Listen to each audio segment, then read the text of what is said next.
Halo, Shalom.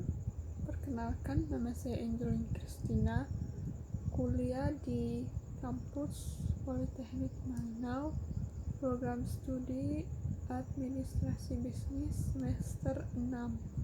Di sini saya akan menjawab pertanyaan dari mata kuliah Manajemen Strategi yang dosen pengampuhnya adalah Bapak Dr. Samuel Rizal STH MSI.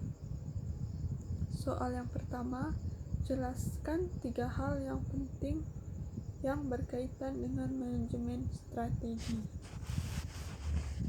Yang pertama itu, perumusan strategi adalah pengembangan rencana jangka panjang untuk mengelola secara efektif peluang-peluang dan ancaman yang terdapat dalam lingkungan eksternal dan memfokuskan pada kekuatan dan kelemahan internal perusahaan. Yang kedua, implementasi strategi. Implementasi strategi adalah sekumpulan aktivitas dan pilihan yang diperlukan untuk melaksanakan rencana strategi. Yang ketiga, evaluasi strategi merupakan tahapan proses strategi di mana manajemen puncak mencoba menjamin strategi yang mereka pilih terlaksana dengan tepat dan mencapai tujuan perusahaan.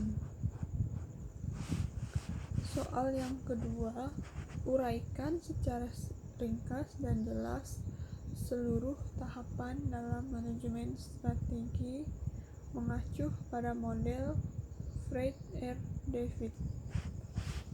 Yang pertama itu ada tahapan formulasi strategi.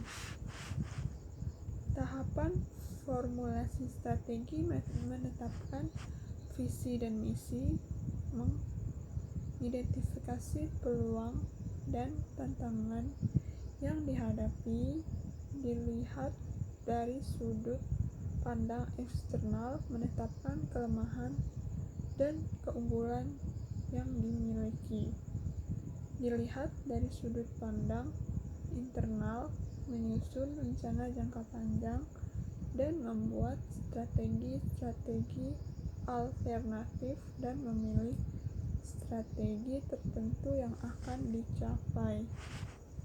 Yang kedua itu ada tahap mengimplementasikan strategi.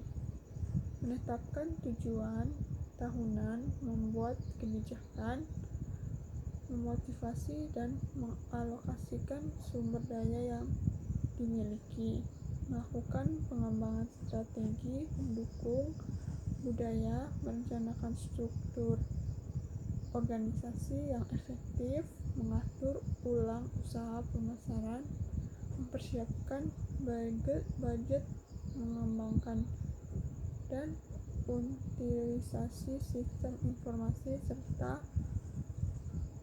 menghubungkan kompensasi terhadap kinerja.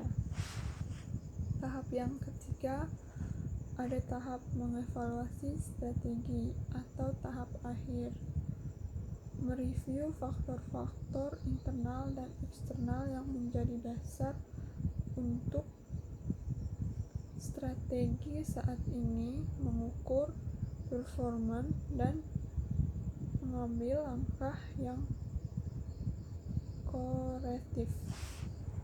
Sekian jawaban dari saya, kurang dan lebihnya mohon dimaafkan. Terima kasih. Shalom.